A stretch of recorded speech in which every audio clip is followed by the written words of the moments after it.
introduce Professor David Malcolm, who is our colleague, but also the guest, the main guest for today's meeting.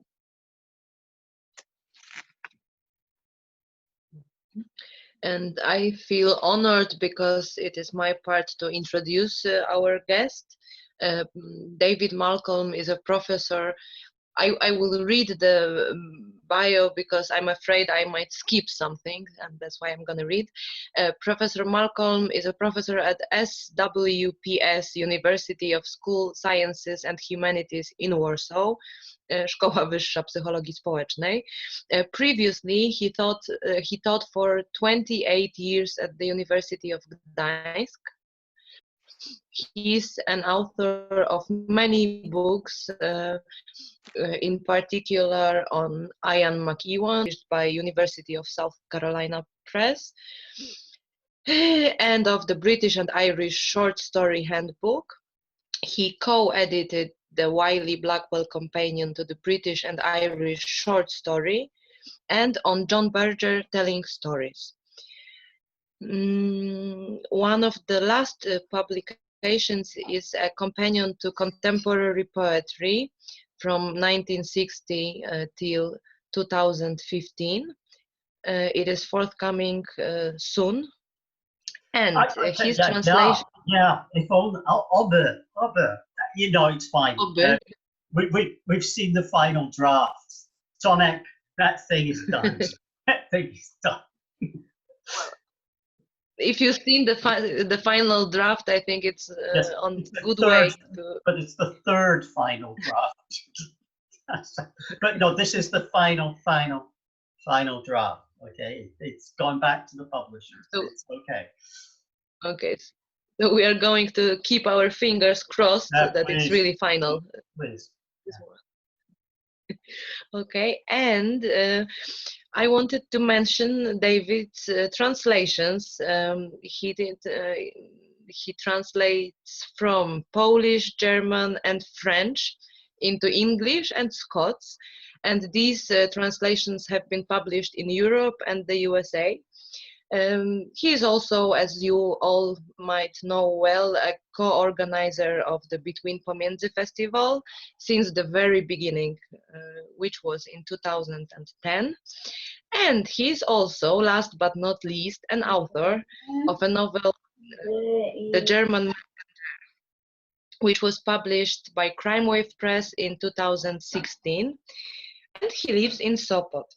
As for the translations, I have a list of all the translations by David Malcolm, but I'm afraid I lost count after 15th book, and therefore I will not speak much more about it, but I just wanted to mention that among many books translated by David, the ones that are close to me in particular is, for example, The Power of Theater, Actors and Spectators in Ancient Rome by Mirosław Kocur. My God, that's a good book. I mean, Professor Kocur, I would translate him for fun. No, his books are, I've translated 2 of his books. He's very good. He's very good. They're just fascinating books. And the other one I picked up is a book by Ryszard Koziołek, Sienkiewicz's Bodies, Studies of Gender and Violence. Would you like to say something about this one? I learned more about Sienkiewicz than I wanted to know. and actually, we might as well use this embarrassing introduction for merytoryczne reasons. Merytoryczne is almost impossible to translate, so I have to use the Polish. One of the interesting translator's dilemmas was where the passages from Sienkiewicz's novels themselves, because English translations either are completely unreliable. 19th century translations, from what I could see, of Sienkiewicz's novels are quite unreliable, and basically they're adaptations into English.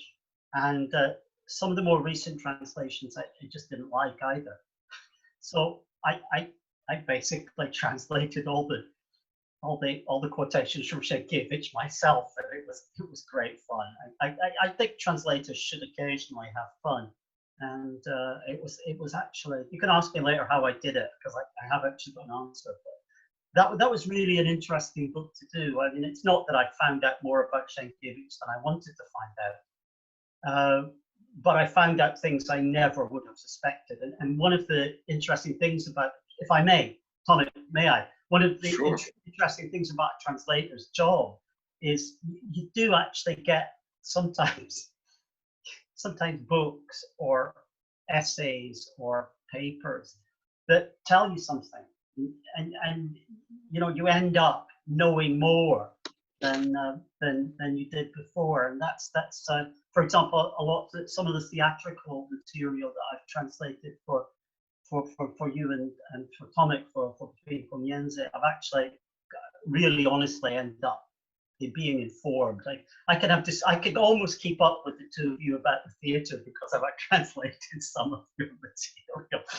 So that's an added side benefit of why translation is good for you. So when you started with Sienkiewicz, quite surprising beginning for our meeting, I have to admit. It's quite interesting because you immediately put yourself in a position of a person who obviously lives in Poland, okay, who knows the language well and knows the culture well, and you started with describing translation as a process in which you not only have to translate the book, but also to be aware about the culture, where it comes from, and the necessity of translating, for example, Sienkiewicz's passages, which you personally find inadequate when functioning in the English language. We immediately recognize them as not doing justice to the argument, which makes it necessary for you to go back and not to do the proper translator's job, to find a book and quote the translation, but put your own translation of the original text, which works better. My question, I think it generates an important field of questions, a sort of host of questions, lots of them. But could we speak at the beginning? Could you speak at the beginning a little bit about this functioning between languages on the one hand? That's what we immediately associate with translators' work, but also with certain, translation between cultures, translation between two different ways of perceiving the world, and two different ways of seeing the world. Is there anything like this for you? Is it any kind of a problem when translating stuff, when translating either literature or culture? Well, surprisingly, Sienkiewicz actually wasn't terribly difficult. And there is actually a very good reason for that. Professor Koziołek's book is very, very good, by the way. I mean, it's a very, very thorough investigation of questions of Sienkiewicz's perception of the physical, which was quite fascinating. And I honestly, I never thought that, to put it, I was very surprised to find out discover some of the complexities in Sienkiewicz's writing. In fact, although I do constantly emphasize it because it's talk about it, because it's like translators' chutzpah, it's translators' arrogance. But I found it was better, I felt, to translate the Sienkiewicz passages myself. It wasn't actually hugely difficult. I'll tell you why. There were certain problems to do with peculiar vocabulary, odd, particular vocabulary and syntax. But Sienkiewicz, when he wrote his historical novels, in any case, was clearly perhaps again, this is Scottish arrogance, but he knew his Walter Scott, and he knew early 19th century English language historical fiction. I'm not quite sure, I don't remember how he had access to it, but he knew his Scott. So the joking way I put it, the humorous way I put it is I sat at the keyboard and I channeled Sir Walter Scott. And I've read a lot of Scott, and his syntax and his vocabulary are sort of embedded in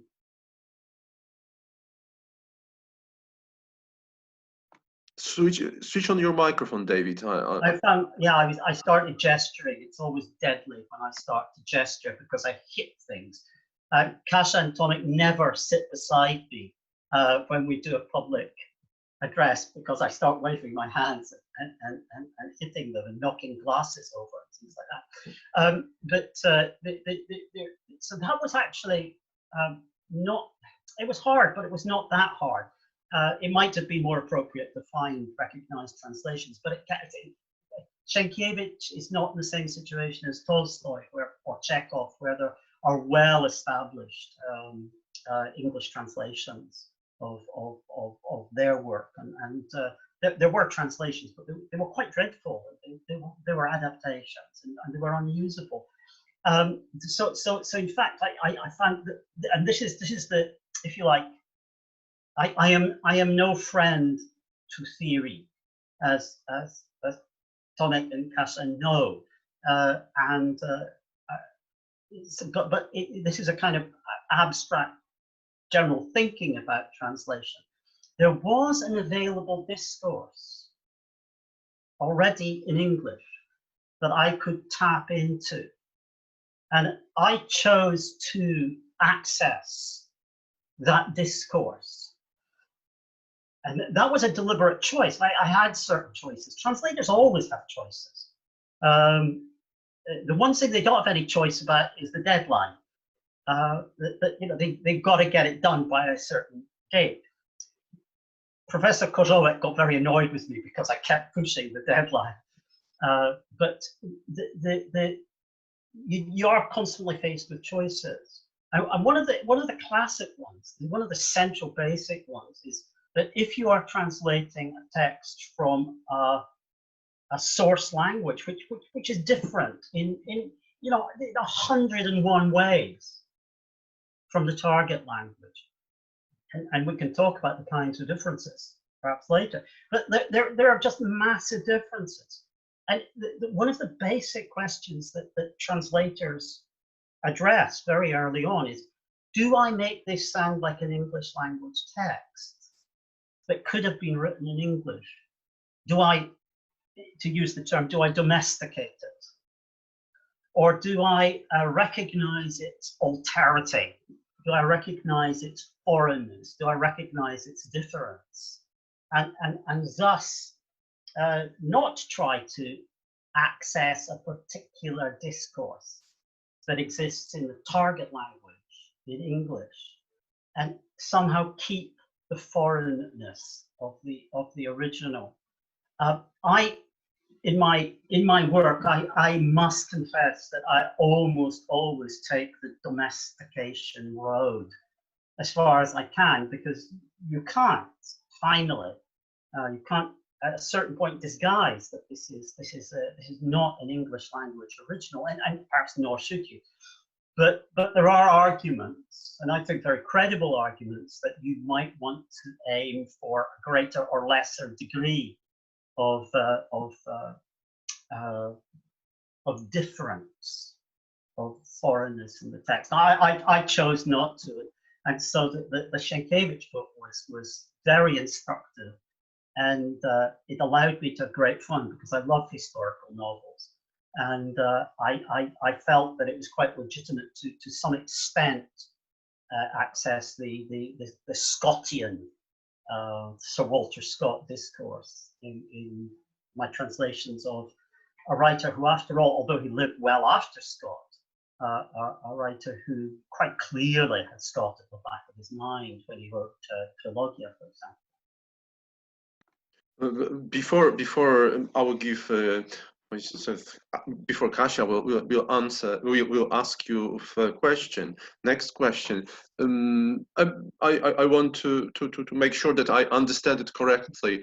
That in many ways, for you when translating texts, such as Sienkiewicz's, for example, or a book about Sienkiewicz, one of the main purposes would be not so much theoretizing, not so much thinking about theoretical issues, but to make it, to see your translation in a very practical way, that it reads well in English, basically, that you find a jargon, I don't know, a style which makes it as accessible to English language speaker as possible. Yes. Yes and no. I have actually given some thought to this, actually, and have opinions, which always surprises me. The point is that with let me just try and preface everything by saying I think translation is a very, very messy activity, and both you and Kasia have heard me say this before. It is hugely compromised. It is trying to achieve some effect, some similar effect as the original, using different means, and that is really quite hard. And so I constantly cannot give absolute unambiguous answers whenever anybody asks me anything about translation. That makes me really annoying in translation classes, because I sometimes just throw up my hands and say, hey, I don't know, this is what I would do, but which students don't find very helpful, or maybe they do, I don't know. There are different situations. I took a risk, and I thought it was legitimate to do Sienkiewicz like Scott. Whether, if I ever had to do it again, whether I would do that, I just don't know. I just don't know. Because of course Sienkiewicz isn't Scott, and we need to bear that in mind. I think that was a legitimate thing to do. With academic discourse, and here I don't want to name any names. In fact, Professor Koszorek was not difficult to translate. His Polish was, I felt, very accessible, very lucid, and I just simply reflected that. But I have been asked to translate some texts from academic texts in literary theory, for example, from Polish into English. And there my dilemma was very considerable, because these essays were extraordinary. I'm not going to name any names. They were extraordinarily interesting, and I think works of very substantial scholarship. The Polish, these were old school Polonistki. The Polish was written as if it were a classical language, as if it were Latin, and Latin verse, to be frank. The word order, which you can of course legitimately do in Polish, the word order was, to say the least, convoluted. And while I was translating, because you can do that in inflected languages, it's much harder in English, where you've got to signal relationships among words differently. But I was faced with a dilemma translating one particular text, which I rather admired. It made me understand a school of philosophy which I'd never actually particularly well understood before, or certainly helped me to understand it. But my dilemma was, do I translate this text into modern American, largely American, academic theoretical discourse? Do I make it sound like Professor, who I think is no longer with us, in fact, was working today at Johns Hopkins in the States? Or do I actually recognize that there is a value and a cognitive and an aesthetic value in this remarkable Polish style.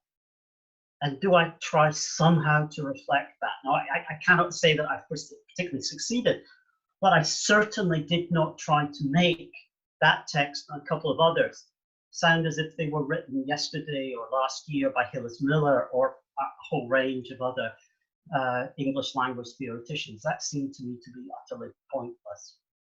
So, in fact, please, I'm not setting up foreignization and domestication as clear poles that you choose one or the other. You do choose one at a particular point, but next week, when you're doing a different text, you might well choose a different one. And that I'm afraid I take this very pragmatic view of translation. And I can see that there are certain general principles, but I'm certainly not going to commit myself ad infinitum or a priori even to one or the other. Okay. Thank you, David. You have translated all kinds of literature, beginning with academic texts through poetry, novels, and plays. I wanted to ask you at the beginning, do you have your favorite type of literature to translate? And then I would like you to move on to the challenges that you had to face while working on the play Historyja o chwalebnym zmartwychwstaniu pańskim.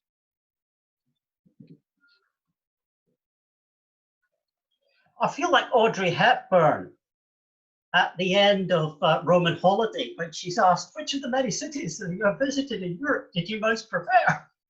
And she comes off with the pat answer, you know, all in their own different ways. And then she says, Rome, by all means, Rome. It's my favorite lines in one of my favorite movies. Honestly, I don't know. I must confess, I find prose easier to translate than verse, no matter what anybody says. If we're just talking about literary translation, however so defined, okay, I do find prose much easier. I mean, as Kasia knows, I still make horrendous mistakes because she corrects them nowadays. That's the other one of my other general laws. There is not one of my other general laws of translation is you will make mistakes. There are errors in this text. And any translator who doesn't recognize that is living in cloud cuckoo land. Yes, but poetry presents its own, I have to confess, particular challenges. And if you get it right, however you define getting it right, it's very satisfying. And they're also shorter texts, very often, although Historyja wasn't. Because I actually treated that not so much as a dramatic text, but as a challenge in translating verse, which it largely is. When you get it right and you think you've got it right in some way and you've done the right thing, then that is very, very satisfying. It's also, this is not theory at all, but also you can, when you're stuck for lines, you can go off for a walk and you can actually run the lines through your head as you're walking, or you're taking, in the days when one used to take the kolejka, on the train, you can run rhythms and line lengths through your head, and you can do that with poetry, which is a bit harder to do with prose. You need to sit down and have paper in front of you. So yes, verse, by all means, verse. Mm-hmm. And in the translator's note that is attached to the publication of Historyja o chwalebnym zmartwychwstaniu pańskim, you admit that the translator, while acting on this play, had three possible strategies, three possible ways of working with the text. Could you tell us some more about that? Kasha. I wish I could remember Yes. what the three were, but no, it's okay. It's let me gag on this one. Let me ad lib. Okay, because it's an archaic text and it's in verse, and it's actually in very, very regular verse. This creates certain problems, and certainly one of the solutions always with verse, for example, is to do a prose gloss, is to do a jak się nazywa po polsku? To jest przekład filologiczny. In a sense, okay, you do a prose version, which is clearly prose, but which will actually give you a strong sense, certainly, of the semantic, of some of the semantic features of the original, especially if that then is conjoined with, if that is then linked with some kind of scholarly apparatus, some kind of scholarly note, and scholarly in the best sense of the word, something that explains, that helps the reader to understand, then that can be a very viable and extremely useful kind of translation. I must confess, if I'm dealing with text in a language which I do not know at all well, and you know something, there are a lot of languages all of us don't know very well, then one of the things I particularly value is the little prose translation, very often printed at the bottom of the page.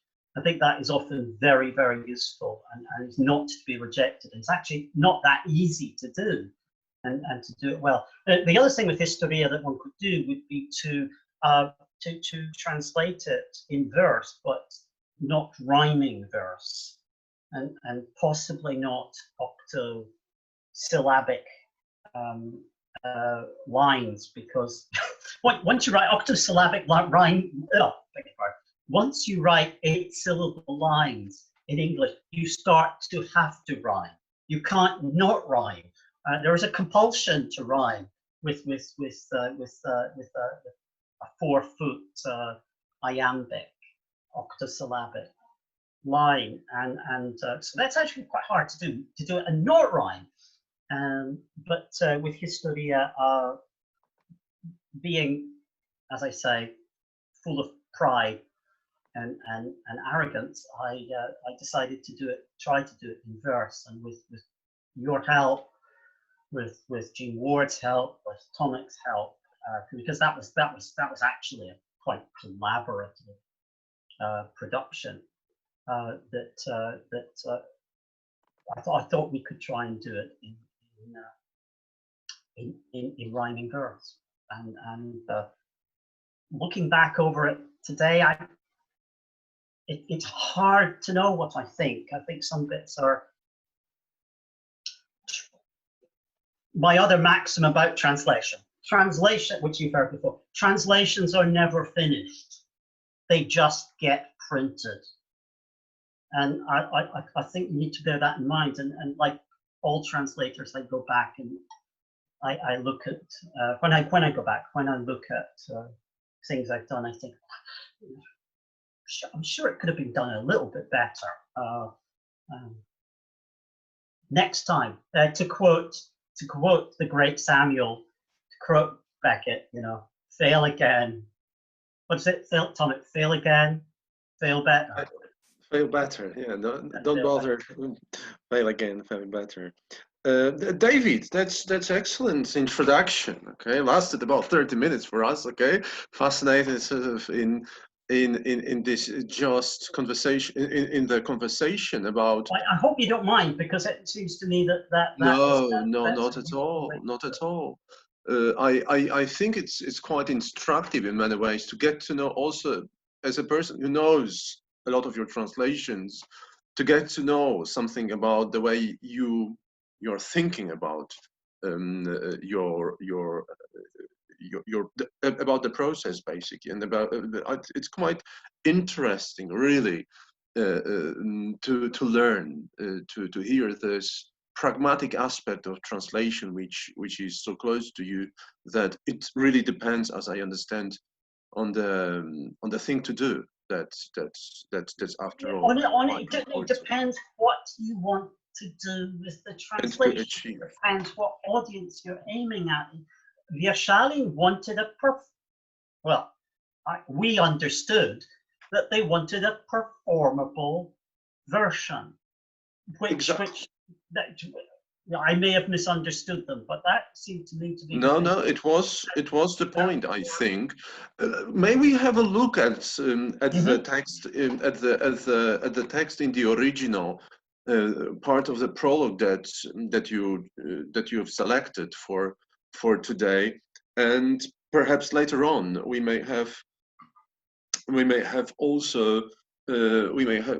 will certainly look at your translation. As we may see here, you've got the beginning, really, the prologue. This is the text which was, Kasia, correct me, but it was extremely popular mystery play at the time. For more than a century, I think it was staged in different places, and nowadays this text it functions as one of the oldest pieces of Polish literature that are printed and put together, with which are ascribed to this name of Mikołaj z Wielkowiecka, Mikołaj of Wielkowiecka, as we want to label it. I love the first word here of nauczyciel, which is wciurnastkie. Okay, I love the word as it is. I just think about translating it, and I would be immediately as the person who is not very who finds translation extremely difficult. It's words like this make me scared, not only in explanation, but also in thinking about translating them. David, that's the passage, that's the initial passage that you wanted to speak about, that we can read now in Polish. Shall I put an English translation, or you want to do some comments on the Polish version? Well, the Czornaskie tonic is precisely the point, and I honestly, it's a lovely word, and I'm not sure that I got it right. Obviously, at a certain crude semantic level, I think I did get it right, but I translated that as each and every, which in English doesn't sound, it's actually quite a nice sound, the each and every, each and every.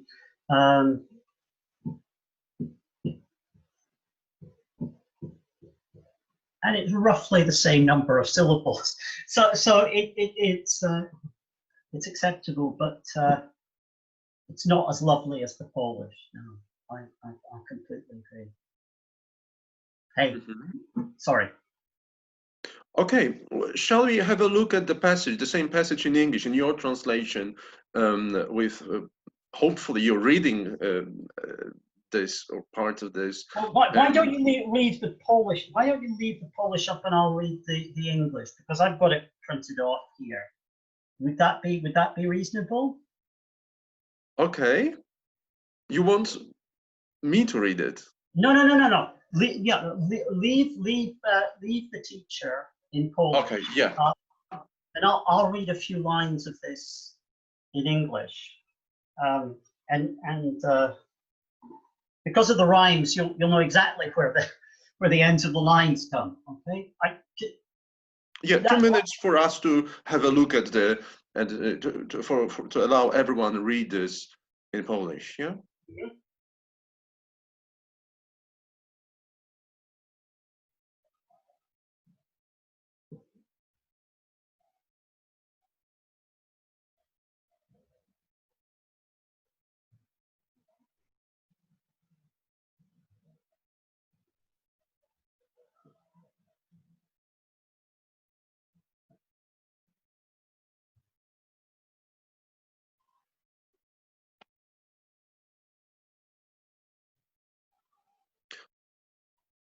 Okay, and shall I put the English translation now for us to have a look? Sure, sure. Okay, one moment.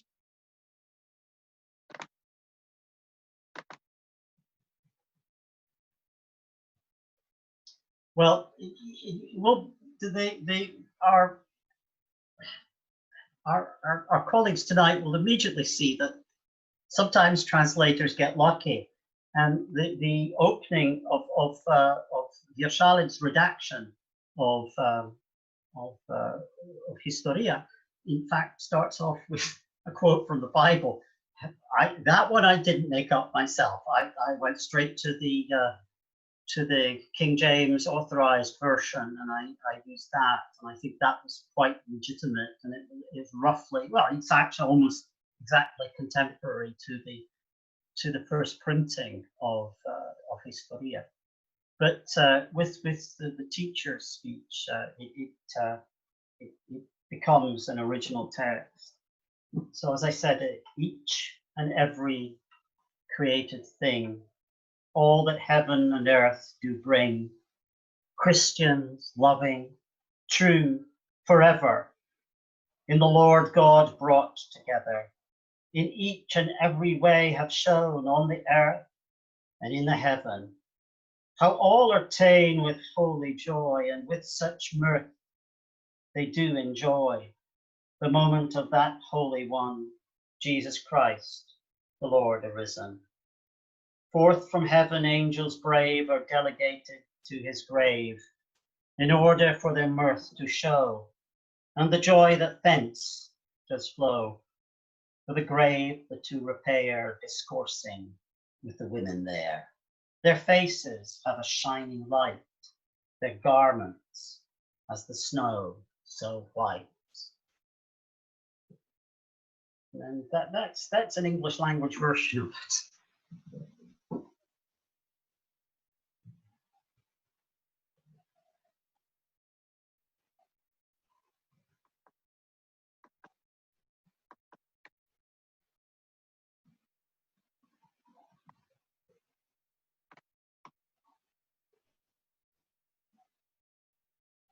Now, obviously, one of the things when you're moving from a Slavic language to a Germanic language is because the sound systems are so different. You can't keep the same sound pattern. Although you can find equivalents, like instead of Wieczornastkie, you can perhaps try each and every, which at least there's some kind of orchestration, phonological orchestration going on there. But I did try to keep the 8 syllables per line, and I think I did.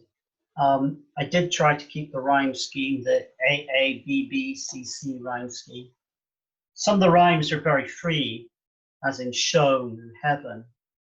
But actually, for an English speaker, not particularly those ones, but for an English speaker concerned with poetry, I find Polish rhyming a little free at the best of times. So I was fairly unapologetic about that. But anyway, there you have a version. We decided to do what we decided to do, and I think for what it was intended to be, it is a reasonable attempt at that. And as I, sorry, I'm not sure. As I think that one of the purposes also here, strategic purposes, was to make it as readable to an actor and also to an audience in a possible theatrical production as possible, just not to make the text confusing. And and I think this was quite legitimate. I think there was really a massive attempt at domestication in this translation, which I just repeat, I think is legitimate. It's a miracle play. It's a religious piece. there's a very long tradition of similar plays in English, and I wasn't challenging the channeling the author of a mystery or a miracle play, because they're not the same thing. But or the unknown authors of these pieces. But I was that gave me an available discourse that I think it was quite legitimate to draw on in a translation like this. I do contend that this could be performed and performed with some success on an English-speaking stage. It might be different from Vierchalin's production. Mm-hmm. It almost certainly would be, but it could be done. Okay, you mentioned poetry. Translating poetry is as a most fascinating challenge to you, and probably we may move on to Grochowiak now. I will share with others another translation that will be discussed, that will be read. We've got Teksty by Stanisław Grochowiak. Probably we may again have 2 minutes to read the original, and then we may have a look at the English version, your translation, and we may have you comment on the work, on the challenges that were to be faced when translating Stanisław Grochowiak's Teksty.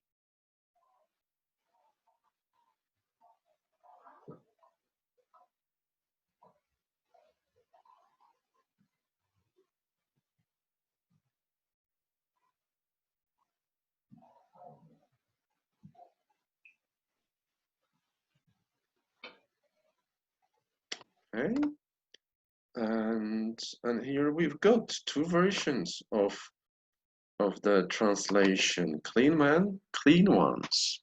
David. Well, if I could just say as a preface to this, I was translating Grochowiak, and I can't remember why. I genuinely can't remember why. But I was translating Grochowiak, and I was translating Teksty, and I thought, as I was translating, I thought, hold on, I've read this poem in English somewhere else. I resisted the temptation to go and look then, so I bashed on, and I produced a version, and then I thought, yes, of course, it's in Miłosz's New Polish Poetry.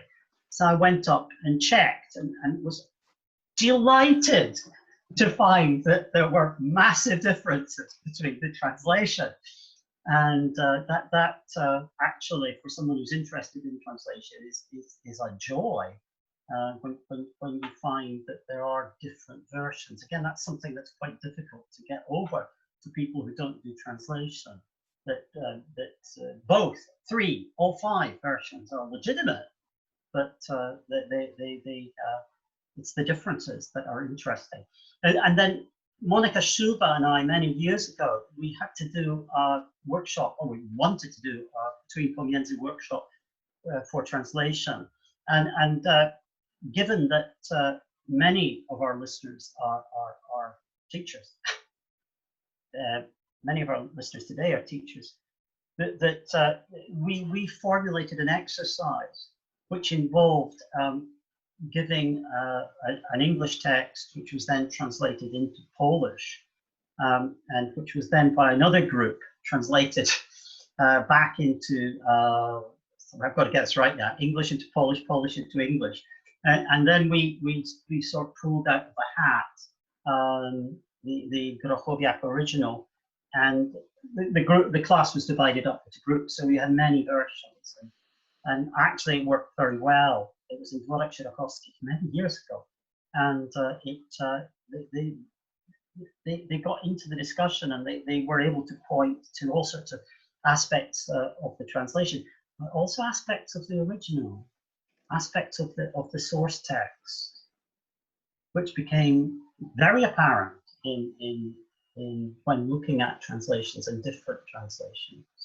So this is an exercise. We've only done it a couple of times, but I would love to do more, and I think it's actually quite good for. You started with students, as I understand, translating the translation or translating the original. Yeah, translating a translation into Polish, and then you can get it translated from Polish. Then the students translate. It can get quite complicated, and there's obviously many ways it can go. But in principle, it involves moving from a translation to another translation, to another translation, and then at some point you produce the original, and you have a look at the choices that the students have made. And then you can also, in the case of the Grachowiak poem, you can wheel up Malcolm and Miłosz and say, well, which do you prefer? Be careful what answer you give, and why. I'm sorry if that wasn't clear, but it's basically a translation, a back translation, and it becomes endlessly regressive actually at a certain point. But you have to stop it. Okay, clean men and clean ones.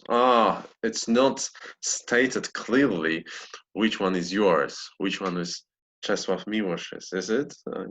No, it's not. No, We might guess at the end of this conversation which one is yours. Yes, of course, of course.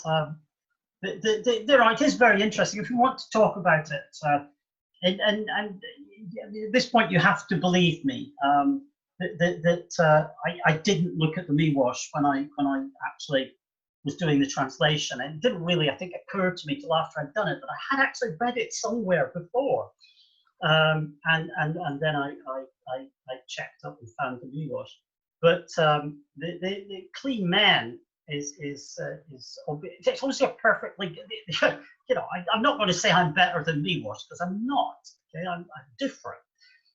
But clean men and clean ones are not quite the same thing. For one, clean ones is not gender marked. Clean men is. I actually think on the whole, clean men is possibly better, but clean ones at least satisfies an early 21st century. Well, now I'm giving it away. Preference for non-gender, I think. I prefer ugliness. I go for ugliness. One is much more informal than the other. It is closer to the blood circulation. Is in fact quite literal, and it's nearer to the blood. It certainly has a kind of force to it. It's a much shorter line as well of words when they are X-rayed.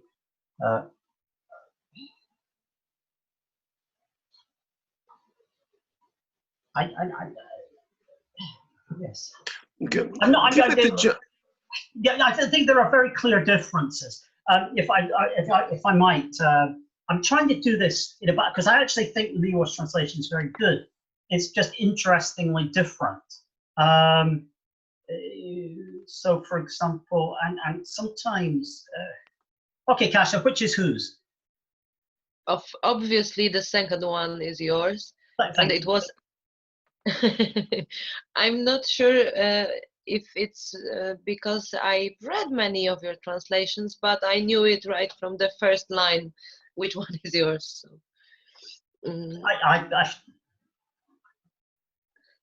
absolutely. But there are things, you know, that, for example, Miłosz.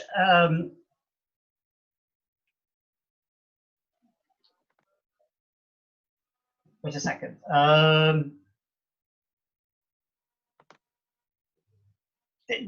No, it's just much more formal. It's much more formal and much less.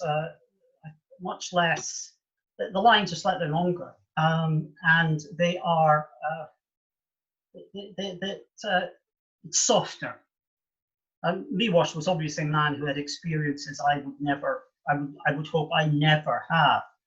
So it's not that I claim that, you know, I've got access to a kind of reality. He doesn't, but maybe I'm just, you know, it's another generation, another taste. So even a dog wouldn't growl. In my version, even the dog won't snarl. He's thoroughly nasty.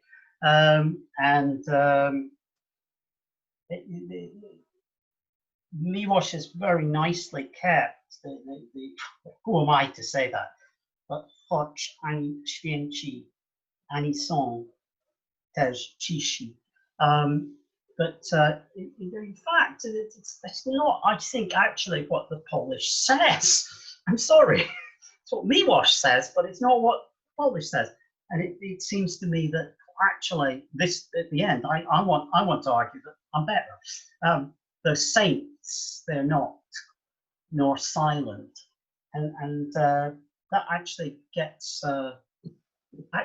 closer to the sound patterning, I think, to the Polish than Miłosz has got sound patterning there, but I think Malcolm is closer. Sorry, this sounds just horrible. The only way I can actually deal with this, whenever I have to talk about my own translations, is I do it in the third person, or the translator, or Malcolm. And I find that the only way to do it, largely also because this is another general point about translation. After I said I have no theory, I have no general views, that very often once you've done it, it is as if someone else had translated it. It is as if someone else had written it, and you know, that's perhaps the only way to make good editing, to do good editing, because you don't have an attachment to your version. It's a third person. Malcolm did this, not me, but the translator. David, just before we will ask questions, so the floor will be open to questions from all participants, from all participants, comments, guests, comments, questions in Polish or in English.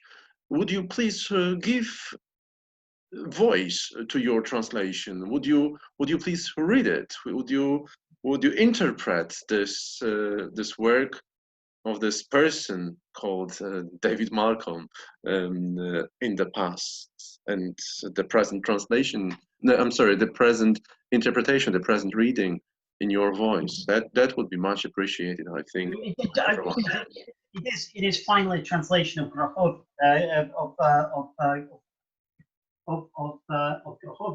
So sorry, I suddenly got Grochowiak and Gombrowicz mixed in my mind and decided that I really shouldn't make a mistake. So it is my version of his text. Anyway, clean ones. I go for ugliness. It's nearer the blood of words. To X-ray them and vex them. It stickies over the richest forms, saves with grime mortuary walls. To statues chill, it adds now smell. For in the world there are people scrubbed so clean that when they pass, even the dog won't snarl. Those saints they're not, nor silent. Okay, thank you so much, David. No commas. I like commas in my poetry. No commas.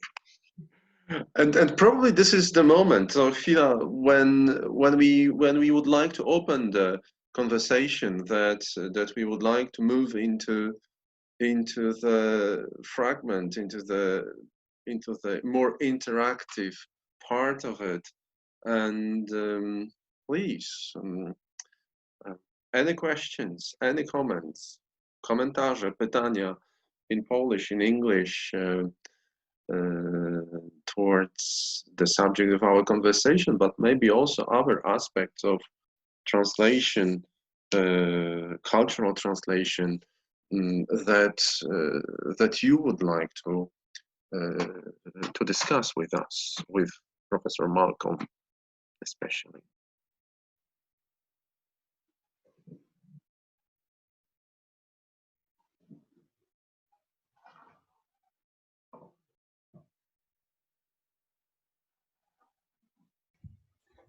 Dobry wieczór, Szymon Bajryski. Chciałbym zapytać, czy w momencie tłumaczenia poezji, czy w ogóle możliwe i przede wszystkim pożądane jest to, żeby w jakiś sposób odnieść się lub zachować tą oryginalną, gramatyczną formę wiersza? Czy tą oryginalną formę zupełnie porzuca się w momencie tłumaczenia? Czy stara się Pan w jakiś sposób nawiązać do tego, czy ten wiersz był sylabotoniczny, czy był to wiersz biały, czy były tam rymy? Bardzo dziękuję za pytanie. To muszę powiedzieć, że to zależy od tłumacza. Na przykład są tłumacze, których szanuję, którzy wierzą, że w ogóle może być rym, może być pewien wzór foniczny w oryginale, ale raczej nie trzeba nawiązać się do tego. Są tłumacze, których bardzo szanuję, ale dla mnie w pewnym sensie to oczywiste. Jeżeli na przykład Tuwim, którego bardzo lubię, jeżeli Tuwim rymuje, to ma jakiś sens, to ma znaczenie i wiersz rymowany moim zdaniem powinien zostać przetłumaczony na wiersz w obcym języku, który również rymuje. Co najmniej to jest odpowiedź tłumacza na język angielski przeważnie. Ja mogę wyobrażać sobie, że tłumacz raczej na język hiszpański miałby trochę inną odpowiedź, ponieważ oni tak twierdzą, że jest tak łatwo rymować po hiszpańsku, że to brzmi fatalnie. Ale nie wiem, czy to jest czy istnieje taka ogólna opinia, ale ja mogę tylko powiedzieć, jako tłumacz, kim ja jestem, jako tłumacz na język angielski przeważnie, wolałbym co najmniej spróbować zachować system, co najmniej do punktu, gdzie to jest możliwe, muszę powiedzieć, zachować współbrzmienie, brzmienie wiersza. I oczywiście, no to jak powiedziałem, z języka słowańskiego na germański to jest trudno. Ale jednak rymy co najmniej, długość wiersza, przepraszam, długość wiersza i nawet wzór toniczny akcentów.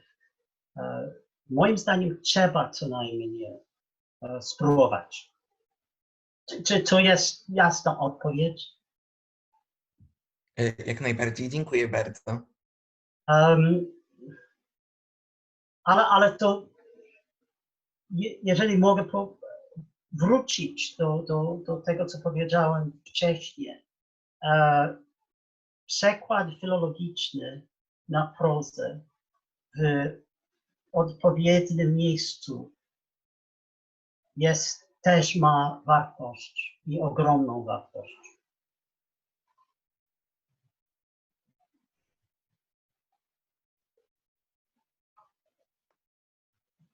Dziękuję bardzo. Zapraszamy kolejne osoby, kolejne komentarze, pytania, obserwacje. Ja chciałam swój komentarz do pierwszego tłumaczenia. ponieważ David przetłumaczył to na angielski, ale tak naprawdę on mi przetłumaczył z polskiego na polski, bo rzeczywiście czytając tekst angielski, on był dla mnie o wiele bardziej zrozumiały niż ten tekst polski. Rozumiem potem, Tomek, tłumaczyłeś, że to na potrzeby teatru, tak? Że dlatego to było jakby tak uproszczone, ponieważ ja sobie domyślam się, że ten język staropolski musi być bardzo ciężko tłumaczyć. I teraz moje pytanie właśnie jest o ten proces jakby tłumaczenia sam. Na przykład, David, czytasz taki tekst po raz pierwszy po polsku. Obiecuję, tak było. Pomimo to, że jesteś w Polsce 20 lat, to ja sobie wyobrażam, że patrzysz na ten tekst i mówisz, o co chodzi tutaj. I teraz powiedz mi, czy ty to konsultujesz na przykład z tatą Kasią, z polonistą? Jak ty się dowiadujesz, co to znaczy w ogóle takie słowa dziwne właśnie, które tam są?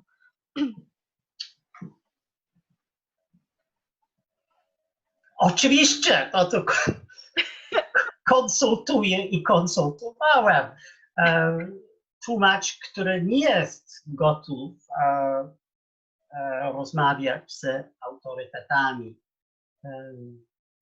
z ludźmi, którzy się znają na tym lepiej, na tekście lepiej niż on sam, ona sama. Ten tłumacz jest głupi po prostu i trzeba korzystać z różnych źródeł, bo ja jestem człowiekiem XIX wieku. Oczywiście bardzo lubię korzystać z rozmów z kolegami. Jak Kasia wie, i Tomek też, jak tłumaczyć coś dla nas, zawsze mam bezpośrednie pytanie. Co to cholera to znaczy? I tłumacz musi poznać i rozpoznać swoje granice. Muszę powiedzieć, że jak wszyscy ludzie, jak wszyscy czytelnicy, jesteśmy bardzo dobrze. Nie tłumacz, nie literaturoznawstwa, ale w ogóle człowiek. Człowiek jest bardzo zdolny interpretować, czytać całość fragmentu z zrozumieniem. I więc muszę powiedzieć, możemy wrócić do tego przykładu. W życiu nigdy nie widziałem słowo wyciornastkie, ale czytając właśnie ten fragment z pewnym zrozumieniem, czytelnik może dojść do pewnych wniosków, co to może znaczyć. I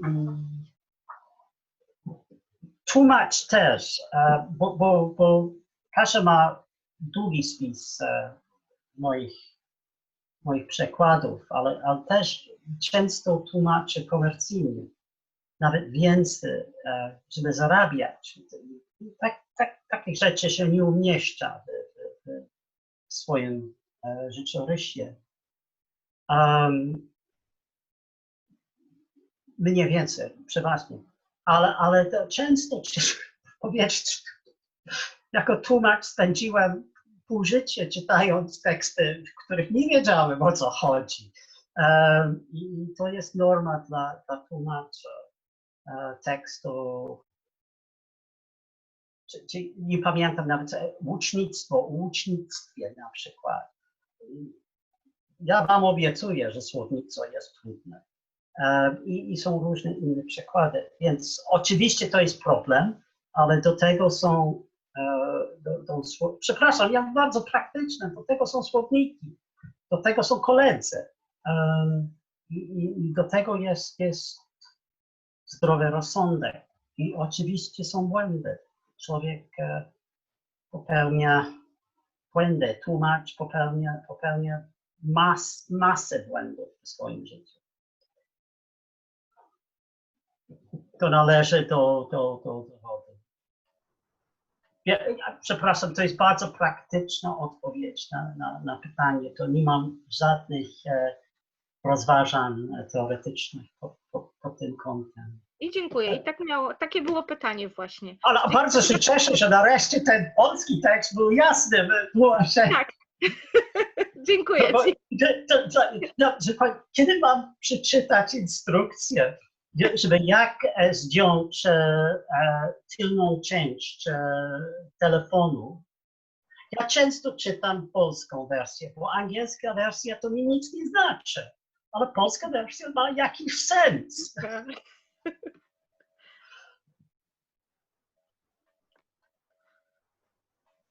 Nie wiem, Czyli czy czasami... kiedyś spotkałeś, przepraszam, jeszcze tylko powiem, nie wiem, czy kiedyś czytałeś książkę, bo zawsze to jako przykład daję, o dwóch takich, co ukradli księżyc.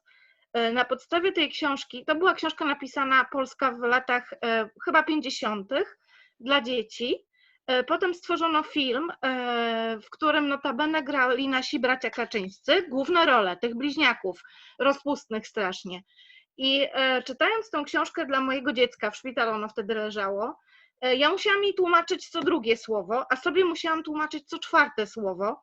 I to były lata 50. napisana, ta książka w latach 50. Ona była totalnie niezrozumiała, aczkolwiek treść była bardzo fajna, śmieszna. Ale jeżeli ty byś przystąpił do tłumaczenia takiej książki, to naprawdę to podejrzewam byłoby bardzo dużo pracy. To jest całkowicie możliwe i moje doświadczenie jest bardzo podobne. Często ja mówię po angielsku. Jestem takim człowiekiem, jakim jestem. I często moje synowie patrzą na mnie i do mnie mówią: słuchaj, tatusiu, to nie angielskie słowo. I moja odpowiedź zawsze jest to przepraszam, ale kiedy byłem młody, tak się mówi. I ja jestem bardzo uparty. Często mówię, no to jest bardzo dobre, a nawet współczesne angielskie słowo to się nie używa, ale to nic do rzeczy, nie? To jest dobre słowo. I muszę powiedzieć, z czasem moi synowie to przyznają, że mam rację.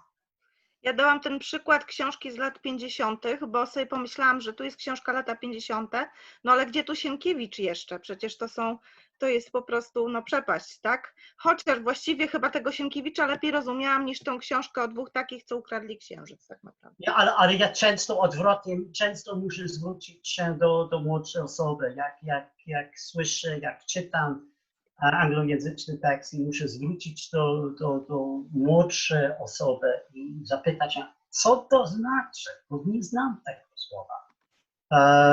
To więc to działa w dwa dwie strony to działa. Tak, to tutaj wyszło, że często w tłumaczeniu możemy zyskać też zrozumienie oryginału, jeśli znamy oba języki. To bardzo, bardzo ciekawe spostrzeżenie. Dziękujemy. Mamy jeszcze chwilkę czasu, także gorąco zachęcam do... Okej, to może ja powiem, może nawet poszpanię trochę swoim angielskim. So, David, I've got to be honest with you, I am absolutely starstruck. I'm very interested in translations, and I've spent my entire life reading books in both Polish and English, and I'm just completely in awe right now. And please, no, God, if I could do it, you could do it. Honestly, I think that it's practically impossible for me because I have the same problem that you have with kind of using the different language than you're speaking in a moment. I forget words in both Polish and English. So but my Polish is not nearly as good as your English. And I do that all the time. God, thank you. Students no end. When I have to ask, how do you say that in English? I can't remember. Because I can remember the Polish word, I can't remember the English words. Yeah, I got the same problem all the time in both languages. Yeah. But I wanted to ask you. You mentioned that you prefer translating prose and poetry, and I, quite frankly, cannot understand this at all because personally, I find it absolutely horrifying when I have to translate or just kind of think about translating or try translating, because I'm still in high school, so I don't have to translate anything for anyone, but I kind of do it as a hobby. And poetry especially is absolutely horrible. I have no idea how to approach it because no one has ever taught me translating or anything. But how do you do it? Like, how do you manage it? Oh dear, I cannot lie to you after such a charming entree, as it were. Word by word, line by line, stanza by stanza. I'm sorry, you just do that. And if you read, I honestly think, I mean, I can't remember who said this, but somebody famous, but not that famous. I don't think it was Derek Walcott, but it might have been somebody like that, so probably quite famous. But no, it wasn't Walcott. But somebody once said, how do you become a good translator? Ah, well, it's very easy. What you do is you go and live in a foreign country. And there, you get married, you have children, you buy a house, you buy a car, you go to parents' meetings, you get divorced, you get called up into the Procuratura, whatever the equivalent is, preferably with charakterze świata, and you read a lot in the language of the country you're in, and you talk a lot, and you insure a house, and you go to the shops and so forth. And at the same time, you keep reading a lot, and as far as possible, keep using what is ultimately your first language. And I particularly like that. Get married, have children, get divorced, and read a lot. And I think, from my pragmatic, messy point of view, that's probably one of the best ways. And when you've got a text, you just go through it and you just translate it, and then you play around with the translation. You try to decide what kind of version you're aiming to produce, and you work at it. I have translated poetry for money, to my shame, and I am ashamed of that. I never put that in my CV. Only once, when I've done that, have I come across a poet that I thought was worth translating, and for the rest of the time that I did his poetry, I refused to take any money for it. So that's one of the other things. You've got to choose something that you like. Choose something you want to translate. I'm sorry, these are not theoretical answers. These are not absolute answers. They're very, very boring, common sense answers. You've got to want to do the text that you translate, or there's got to be a very good reason, and you've also got to like it. Okay. Otherwise, you might as well be doing some of the other horrible things I've had to translate in my life. I mean, it is really good advice, but I also wanted to ask you if you have any book recommendations, I guess, both in English and Polish, that I could read and try to maybe translate from one language to the other. I'm not the best at it, mind you. Oh, what you mean? You mean an original text that needs to be done into yes, another yes. language? Oh, well, off the top of my head, 1001. But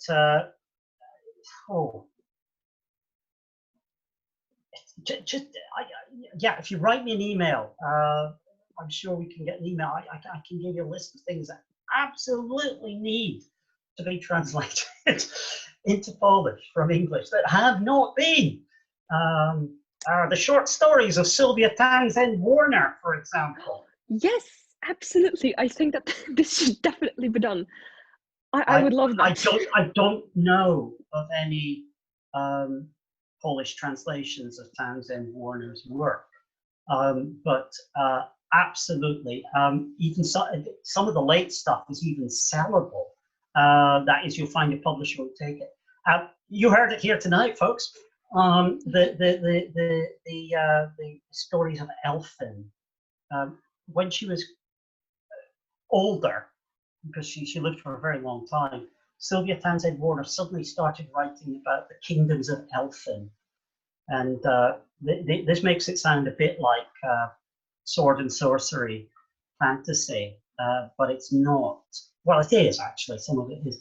But these are wonderfully weird stories about a world that's contiguous with ours and sort of overlaps, but doesn't quite, and is populated by elves who are quite vile in their own way. They are, and it's not that they're vile, it's just that they're not human. And they're fascinating stories. And Sylvia Townsend Warner is a writer who, and I direct this to Kasia as well, to Dr. Klingleska as well, needs to be better known in this country. Is she good? Oh, she is good. If I could do it myself, I would. I've read some of her stories. Well, she wrote about 150 of them. So, I mean, honestly, that's a lot. So I'm not suggesting you do this, but the general point is you've actually, if you're seriously going to spend some time translating something, there has to be an extremely good reason. And obviously money is one of the reasons. The other is because you think it's worth doing. The other thing is that you think, oh, this is good text. This needs to be done into English. So that's my suggestion. I like Leshna. Thank you very much. I like Tuvin. I particularly like Tuvin. I think Tuvin's a great poet, a great underrated 20th century. I don't want to say modernist because I don't like the term, and it means something different in Polish, I suspect, to what it means in England. But he deserves to be up there with the great American modernist writers and figures like Eliot. Pound is different, but Eliot, McDermott, Gottlieb Benn in Germany. It's a scandal that the English-speaking world knows so little of him and other writers, other Polish writers. I don't know, David, whether you weren't answering my unasked question, because I just wanted, I'm very curious if you have a text that you are dreaming of translating. Something. I've done about somewhere like not half, but almost half, and no, that's hard. That's seriously hard. But I think we're doing, and it's just the day job gets in the way, as they say. That having to prepare classes, having to translate things you don't want to have to. They offer you so much money you can't say no. No, but the other thing I like to do, since you're asking, is something I've discovered just in the past few years, is to really spend more time translating into Scots rather than into English. But that is off the wall weird, and I can't explain it apart from the fact that I am Scottish, and I found that very doing Tuvin's stick into Scots. That was quite not quite light on the road to Damascus, but it was something like, wait a second, I can do this. I can do this. So that's another thing. But if I had one text I could sit down and translate, it would be Tuwim's Bal w Operze, because I like it and because it deserves to be well known. That is some piece of work. Kwiaty Polskie, I don't warm to, but I haven't worked as hard on that one. But the Bal w Operze, yeah. Mhm. So don't anybody else go out there and translate it, Do you have or I get it done. Mhm. A jak się Okej. bierze tekst, ja mam pytanko, jak się bierze tekst Tuwima, jakikolwiek, to czy też studiuje się jakby całe te informacje, takie background information, na przykład o jego życiu, czy po prostu skupia się tylko na danym tekście, czy też może czyta się przekłady inne? Jak to było Okay. w przypadku? Jak wiesz, jestem bezbożnym formalistą i więc tekst to wszystko, reszta to plotki. Oczywiście konsekwentnie nie prowadzę takiego życia intelektualnego, ale tekst jest. Tekst jest oczywiście niedozrozumienie, wyrwane z kontekstu, bo język jest tkwi głęboko w różnych kontekstach i więc oczywiście to trzeba sprawdzić, co to słowo, co ten wyraz, co ten zwrot może znaczyć i oczywiście to jest błędne pojęcie, że może być ten czysty tekst bez korzeni właśnie w różnych rzeczywistościach. Więc oczywiście, no to może jestem formalistą, a robię badania również. Czy to tak, że właśnie są przekłady na przykład innych tłumaczy? Tak, to jest, tak, ale wolałbym to zrobić trochę po fakcie, po swoim przekładzie, po co najmniej pierwszym zakończeniu mojego przekładu, ponieważ ten drugi, ten trzeci przekład może wywierać wpływ na mnie. Nie wiem, czy znasz to opowiadanie, na pewno Tomek zna opowiadanie, że siedziałem w kawiarni w starym budynku na Witacworza i rozmawiałem z koleżanką, profesor Jean Ward, i ona powiedziała, że pokazała mi książki, wiersze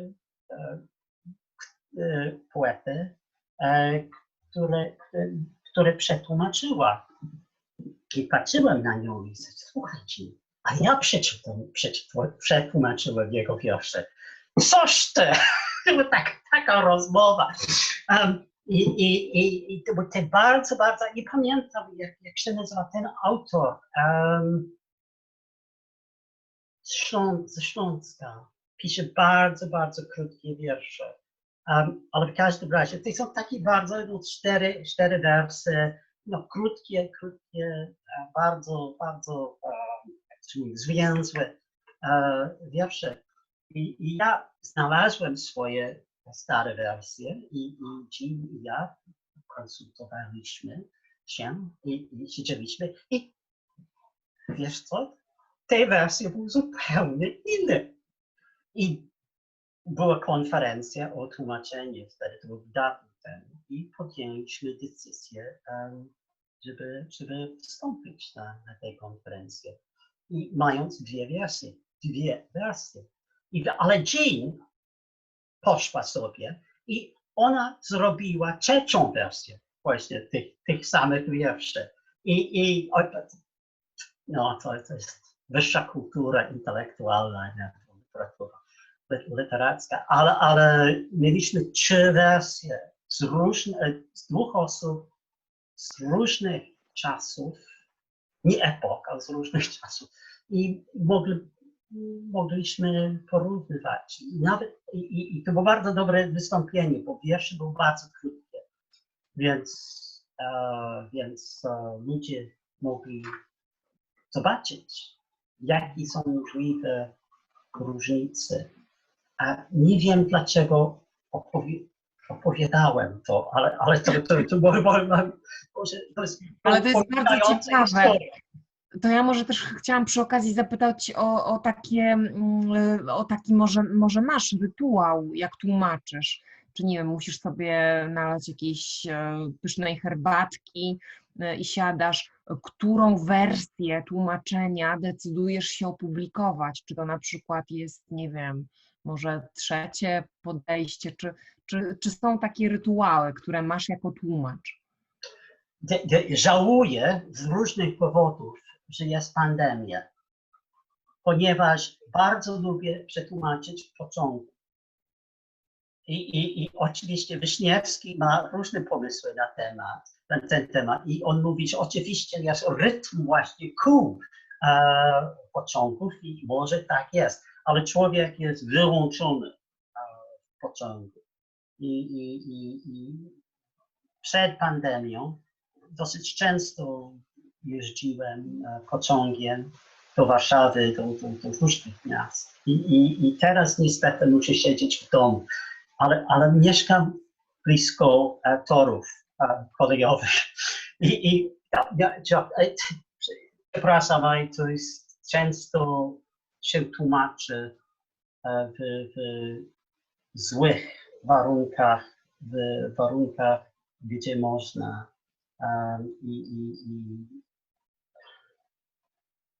Nie ma czasu chyba bo jest opowiadanie, chyba tylko opowiedziałem Tomkowi, że tak jest, że miałem przetłumaczyć duży fragment właśnie Historyja Mikołaja z Wielkowiecka i byłem u swojej siostry, która mieszka na północy Anglii. Tam, gdzie deszcz pada, no, powiedzmy 355 dni w roku.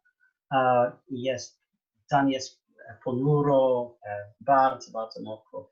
I miałem zamiar w pewnym dniu, byłem sam w domu z bardzo starym psem i miałem zamiar coś innego zrobić, nie wiem, zrobić korektę artykułu, czy pisać coś naukowego, nie pamiętam.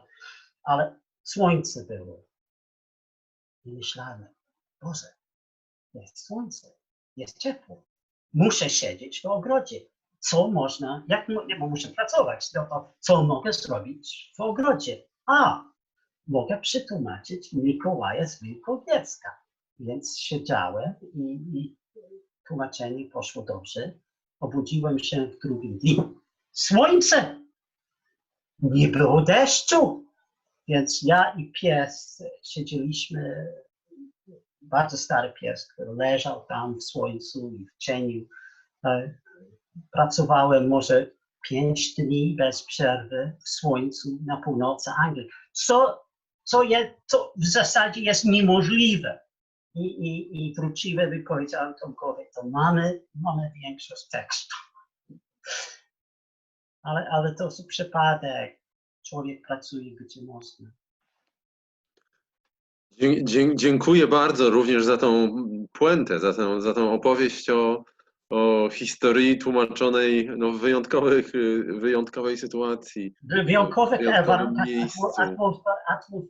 atmosferycznych na północy Anglii.